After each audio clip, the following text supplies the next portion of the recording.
palhaçada que virou o Brasil. Ele tem que ser afastado desse caso, gente. Isso não é punição, isso é o mínimo que exige num caso tão complexo. Todo mundo sabe que a REAG é pra lavar dinheiro do narcotráfico. Olha as teias ligadas. Tá quase impossível ser brasileiro hoje em dia. O Toffoli perdeu completamente a credibilidade para ficar nesse caso e a gente precisa começar pontuando. É o momento dele pedir a suspeição e de dizer, olha, a melhor coisa que ele tem para fazer é se afastar do caso, porque, olha, com tudo que aconteceu, basta procurar em sites especializados de tecnologia para ver a lambança que foi feita e continua sendo feita.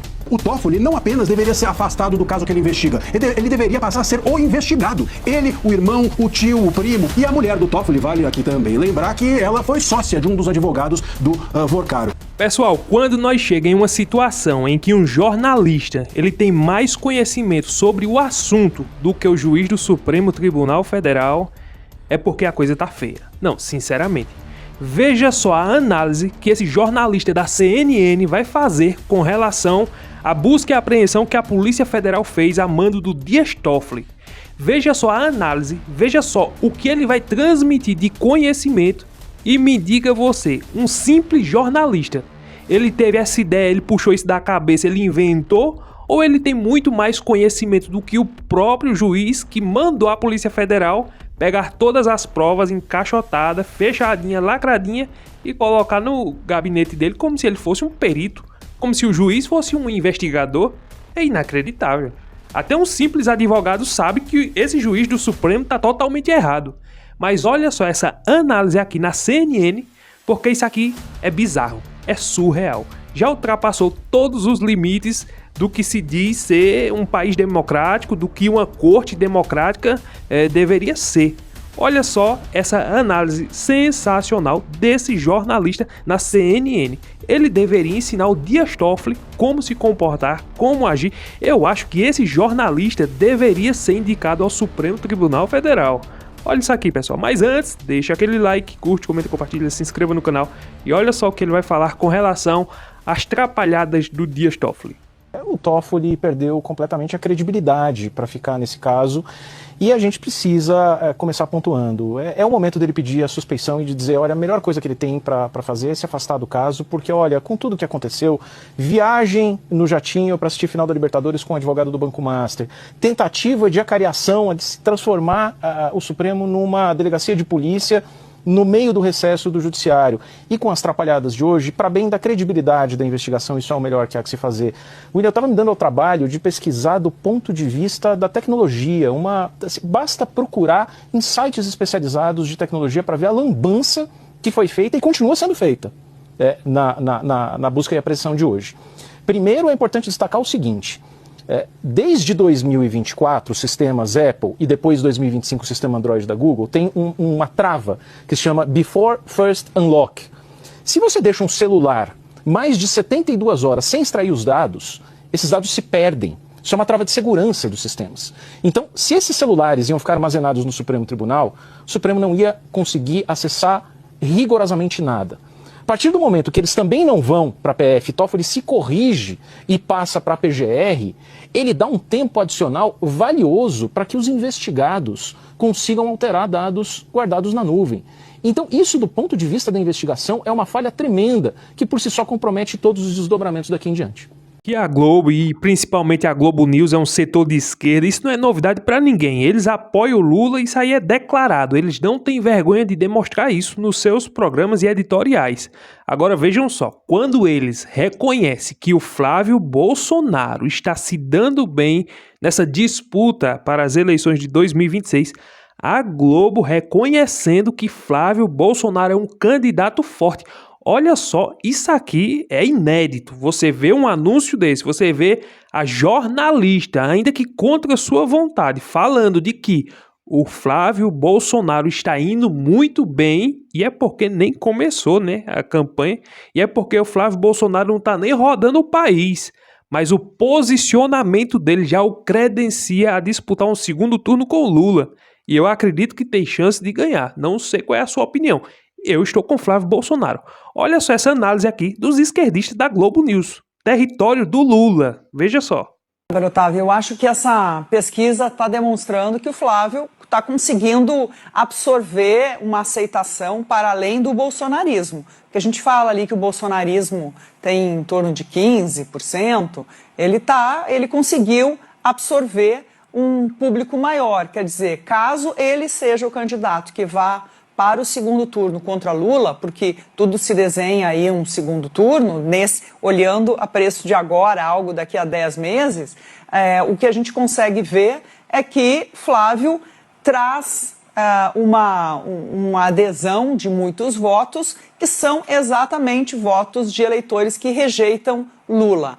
Então, a partir dessa consolidação de Flávio, a gente consegue ver que Lula tem ele próprio como seu principal adversário nessa eleição, né? Dentro do governo tem quem reconheça que há uma fadiga. Lula já está no 3º mandato, já foi presidente 2 vezes. Há uma fadiga e essa é uma das batalhas que quem trabalhar na reeleição de Lula vai ter que tentar vencer. Além disso, a própria rejeição ao PT e ao próprio Lula. Então, qualquer pessoa, isso me chamou a atenção quando a gente olha os outros candidatos. Até Renan Santos, que é um virtual desconhecido para muitos brasileiros, chega ali na faixa dos 30% quando está está ali ele contra Lula. Então isso demonstra uma fadiga, uma rejeição a Lula, que vai ser o trunfo de quem conseguir chegar no segundo turno. A grande luta de todo mundo será chegar no segundo turno contra Lula e ser o candidato, né? Neste momento, Flávio tem uma vantagem por ser o escolhido do pai. O pai tem um capital eleitoral, mas tem muita gente ainda que não desistiu do nome de Tarcísio como um candidato que seria o candidato ideal para disputar contra Lula. Agora olha isso aqui que o advogado Jeffrey Chikine vai falar com relação ao Centrão, com relação a essa composição que está aí, que pende para onde tem vantagem. O Centrão é desse jeito, não é direita, não é esquerda, eles só vão para onde tem vantagem. Se o Lula der dinheiro, eles estão com o Lula. Se fosse Bolsonaro, eles estão com o Bolsonaro. Eles são os aproveitadores, são os urubu, né? Se vê uma carniça, não quer saber, eles pulam em cima. Infelizmente, essa é a realidade e infelizmente eles podem até decidir uma eleição. Olha que coisa extraordinária. Pois é, né? Agora veja o comentário do Jeffrey Chikine falando sobre o Centrão. E aqui ele diz de forma categórica: o Centrão é o câncer do Brasil. E eu tenho que concordar com ele. Olha essa análise dele aqui e veja se ele tem razão ou não, se ele está exagerando, se ele é um extremista. Porque alguns vão dizer, não, isso aí é um extremista, a gente tem que ser do centro mesmo, a gente tem que ser neutro. Não existe isso. A gente tem que ter posicionamento. Mas eu quero que você confira essa análise dele para depois não dizer, não, você está exagerando. Veja só, eu tenho que concordar com essas palavras dele. Para mim, cara, eu não tenho medo de falar isso porque é uma realidade. Eu acho que a verdade ela deve ser dita. E quem tem medo de falar a verdade tem rabo preso, não é o nosso caso. O Centrão é o câncer do Brasil.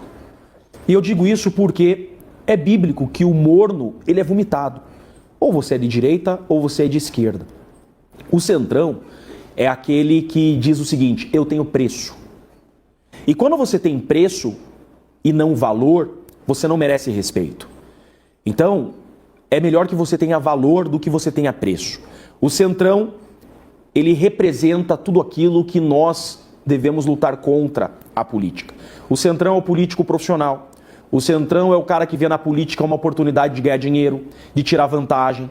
E aí está o grande problema de não termos um desenvolvimento do país através da política. Porque quando o interesse ele é pessoal e ele não é do país, acabou uma projeção de progresso da coletividade. E o Centrão é um atraso à coletividade, porque ele coloca sempre à frente a vantagem. É por causa de um Centrão que nós temos o fundo partidário.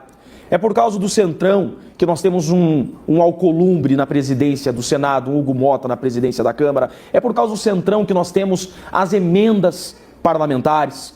Por quê? O Centrão ele acaba sendo maioria e, obviamente, faz sentido ser o Centrão a maioria. Por quê? A maioria das pessoas querem vantagens pessoais e não coletivas. Então, quando nós temos o Marcel Van Hatten no menor partido ali da Câmara, fazendo o melhor trabalho político, a gente percebe que realmente, às vezes, ser minoria faz parte de ter um valor. Eu prefiro fazer parte da minoria que tem valor, do que fazer parte da maioria que não merece respeito. E o Centrão é parte disso que está aí. Por isso a minha orientação, as pessoas dizem, a gente não pode votar em partido, a gente tem que votar em pessoas. Eu discordo em parte. Porque a partir do momento que você está em um partido que te amarra nos teus projetos, te amarra, você faz parte daquilo. Então, eu não indico que se vote em pessoas que fazem parte de um partido que se diz de centrão. Porque esse partido que se diz de centrão, ele deixa muito claro os interesses pessoais acima dos interesses do país. Então, Carla, eu vejo que não há como se pensar em progresso da nossa nação com essas pessoas à frente, colocando seus interesses pessoais, interesses financeiros, em detrimento daquilo que nós devemos nos preocupar, que é o progresso da nossa nação, que tenhamos crianças e adolescentes com futuro, com educação. Nós vemos hoje presídios com televisão, enquanto nós temos escolas sem televisão. Nós temos alunos sem professor na sala de aula. Isso é um retrocesso para o nosso país e o Centrão tem a maior culpa nisso, porque fica correndo o tempo todo atrás de vantagem. Eu não abro o pé, eu não recuo para essa gente, eu digo, essa gente tem que ser expurgada da política, porque política não é local de políticos profissionais, é local de pessoas que estão dispostas a se doarem pelo futuro do nosso Brasil. Agora, por incrível que pareça, está acontecendo algo inédito aqui no Brasil, algo que nós nunca vimos. Veja só, os esquerdistas que sempre passaram pano para os ministros, para os endeusados lá da Suprema Corte, eles que sempre toleraram, a perseguição, Alexandre de Moraes rasgando a Constituição, infringindo as leis, criando as suas próprias leis. Eles que sempre passaram pano. Quando a Jovem Pan foi censurada, eles ainda disseram, veja bem, porque Alexandre de Moraes, não sei o quê, nas últimas eleições. A gente sabe muito bem disso. Agora, eles decidiram se levantar contra essa corte que eles passaram pano. Veja só, como eles são hipócritas. Não é porque a Globo está fazendo um trabalho excelente, e tá. Pelo menos nessa matéria, nesse momento, nesse contexto agora, tá fazendo um bom trabalho. Malu Gaspar tá de parabéns. Não tem o que dizer com relação a esse assunto do Master. Só isso. Não tem mais o que dizer da Globo. Agora, eles queriam que o monstro voltasse para sua toca. Tirasse os seus poderes que eles construíram, eles alimentaram. A Globo e os esquerdistas apoiaram. Agora eles disseram o quê? Ô Moraes, tu já rasgou a Constituição? Remenda essa Constituição e vai obedecê-la. Moraes disse, não vou. Eles disseram, pô, beleza, nós temos uma carta na manga aqui contra você. Banco Master. E vai derrubar 2 coelhos com uma cajadada só. Pelo jeito, não sabemos ainda qual vai ser o desfecho. E vejam só, pessoal. Os esquerdistas acordaram, se levantaram do sepulcro. E olha esse esquerdista que eu vou colocar aqui para vocês verem. Ele vai dizer, veja, não, isso é um absurdo, o ministro não pode fazer isso. Ele está perdendo a credibilidade dele, como se tivesse. Não tem. Ninguém acredita nessa Suprema Corte hoje, do jeito que ela está. Já não tinha credibilidade, e depois desses escândalos agora que ninguém acredita mesmo. Mas olha só, o Sakamoto, da UOL, o que ele vai falar, porque eu não gosto dos comentários dele, mas esse daqui, esse comentário específico, eu gostei. Parece que ele acordou de anos e anos dormindo dentro do editorial da UOL.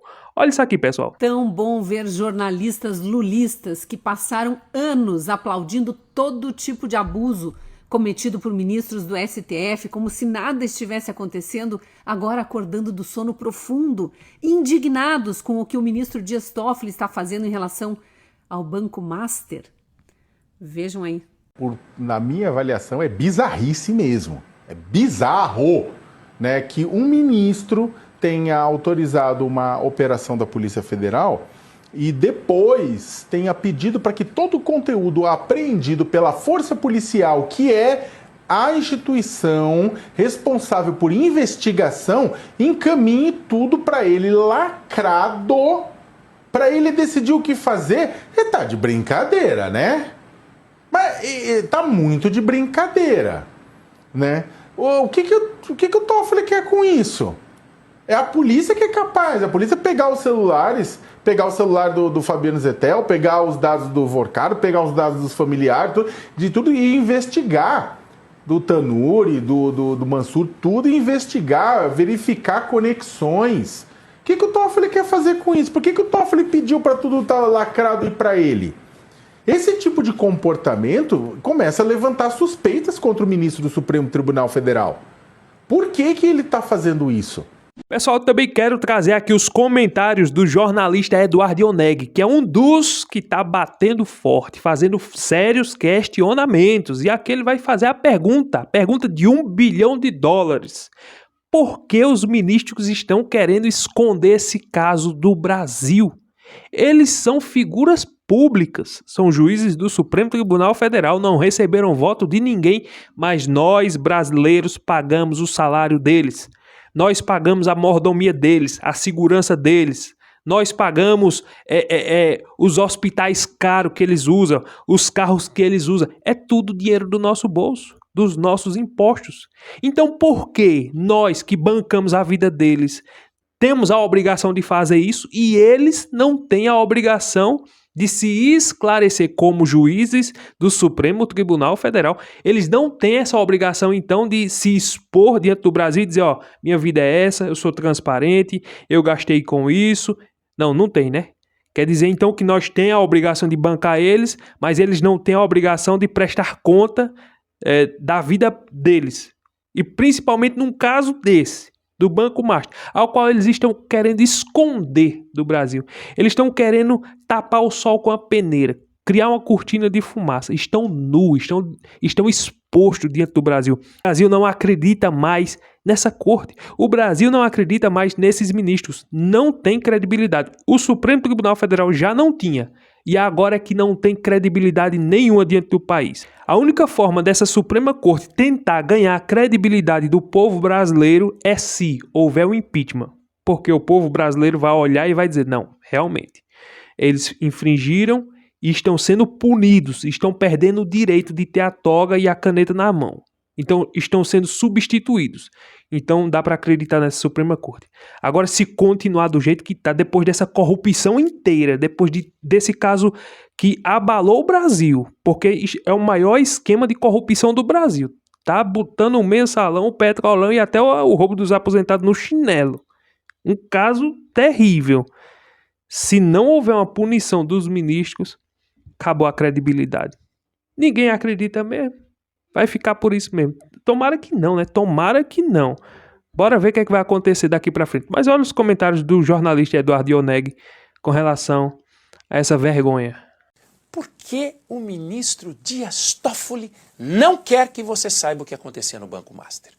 Por que tanto interesse em manter em reserva as informações sobre um banco que já quebrou e que abrigava pouco mais de 0,5% dos ativos do sistema financeiro nacional?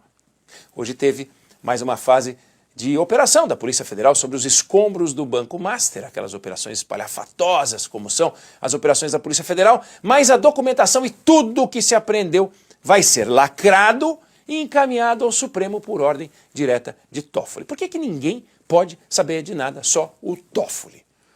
Você sabe que no Supremo ninguém faz nada por acaso, todo mundo ali é estudado, os ministros sempre acham a linha alfa do parágrafo beta do artigo gama para amparar essa ou aquela decisão. Nesse caso, parece que tem um deputado que fechou um negócio imobiliário qualquer com o Master e deputado tem direito a ser julgado no Supremo, então o Toffoli puxou o processo para o Supremo, no caso, puxou para ele. A história do sistema financeiro registra vários bancos que quebraram. Banco Nacional, patrocinava o campeão Ayrton Senna, Banco Econômico, já foi uma potência no Nordeste, Bamerindos, tantos outros, todos maiores do que o Master quando quebraram. E nunca se viu tamanha movimentação como no caso do banco de Daniel Vorcaro. Está cheirando enxofre. Ministro do TCU, tribunal que jamais se preocupou com quebra de banco, se mexendo para entender por que o Banco Master foi liquidado pelo Banco Central. Parece que ele ficou preocupadíssimo. E a gente volta ao Supremo. E também não se envolvia o Supremo com liquidação bancária. Verdade que não surgiu até hoje na análise da papelada desses bancos, pelo menos não ficou público, nenhum contrato de 129 milhões de reais celebrado com o escritório da mulher de algum ministro do Supremo. Ministro que depois passou pelo constrangimento de ter que explicar o que conversou com o presidente do Banco Central na vigência do contrato, já nos estertores do banco. Não há também registro de que no fim da vida desses bancos, algum de seus advogados tenha dividido o jatinho com o magistrado da nossa mais alta corte. Mas até aí não foram esses os motivos para o sigilo, não. Foi o tal do deputado baiano. Mas aí é engraçado. Quando o Banco Econômico quebrou, em 1995, apareceu uma pasta, que ficou conhecida como Pasta Rosa.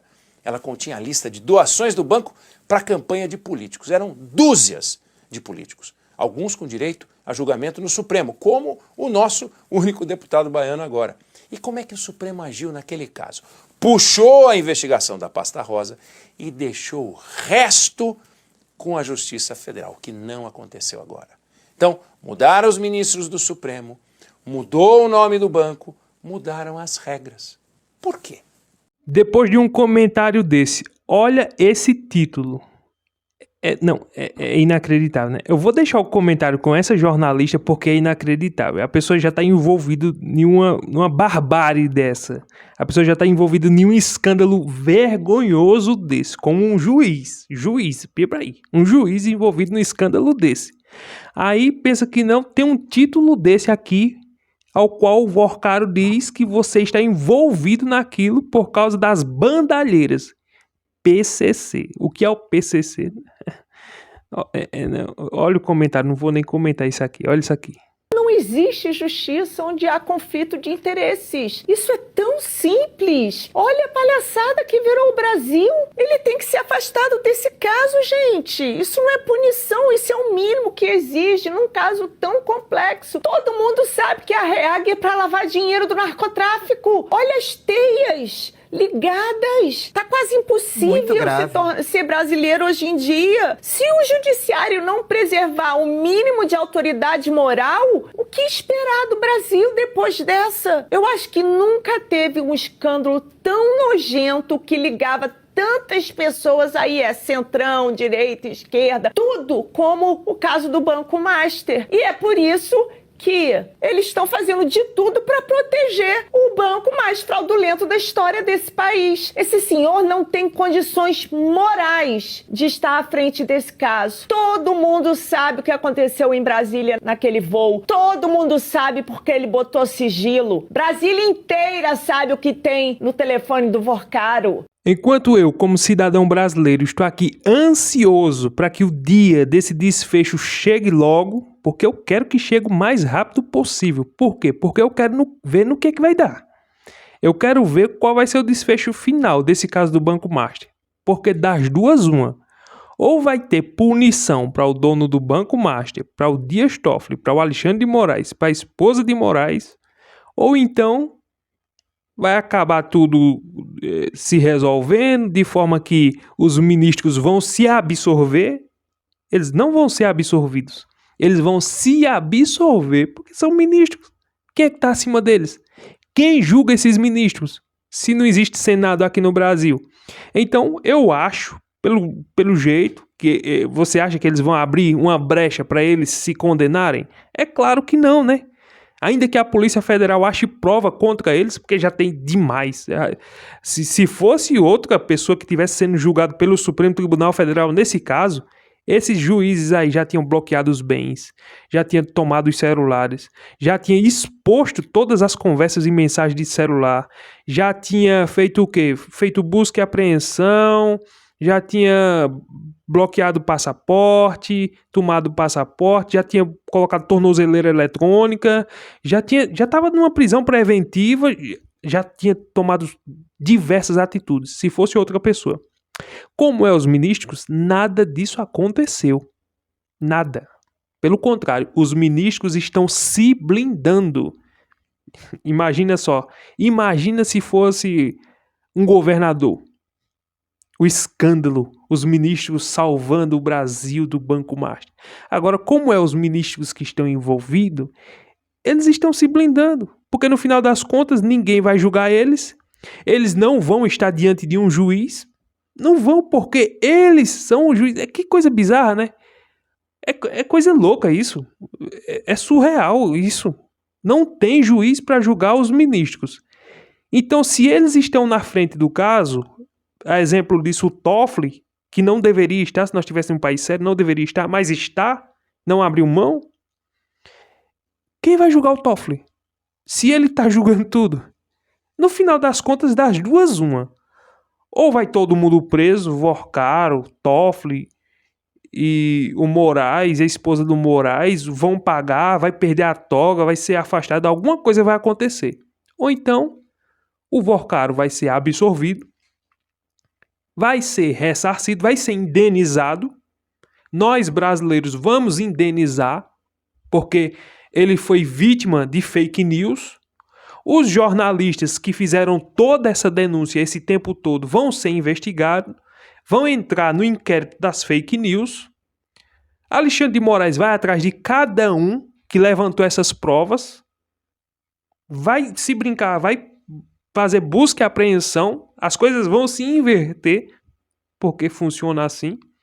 Eles vão se absorver, vão dizer que criaram fake news contra nós, porque nós salvamos o Brasil da ditadura de Bolsonaro, e os jornalistas agora criaram uma narrativa contra nós, mas nós salvamos o Brasil outra vez. E quem sabe o Banco Master volte a funcionar de novo, sendo indenizado pelo povo brasileiro. Você duvida de uma coisa dessa? Você duvida de uma situação dessa? Ah, Fábio, tu tá falando um absurdo. Eu não. Eu já vi tanta coisa de uns tempos pra cá. Isso não é impossível de acontecer. Basta uma canetada deles. Basta eles dizer, a partir de hoje eu me absorvo. Acabou-se. Já era. Ninguém vai questionar isso. Aí daquele que se levantar e dizer, não, ministro, você tá errado. Quem vai fazer uma coisa dessa se o Senado Federal tá aí servindo de nada? Tá servindo só para comer nosso dinheiro? Se os deputados, Hugo Mota... Quando eu falo Senado Federal, quando eu falo Câmara dos Deputados, eu me refiro a Hugo Mota e Davi Alcolumbre, que os presidentes não faz nada, estão vendo os absurdos. Eles teriam poder para fazer alguma coisa, mas não fazem nada. Vergonha, né? Pois é, isso se chama o Brasil. O Brasil. É inacreditável. Curte, comenta, compartilha, se inscreva no canal e até o próximo vídeo, se Deus permitir.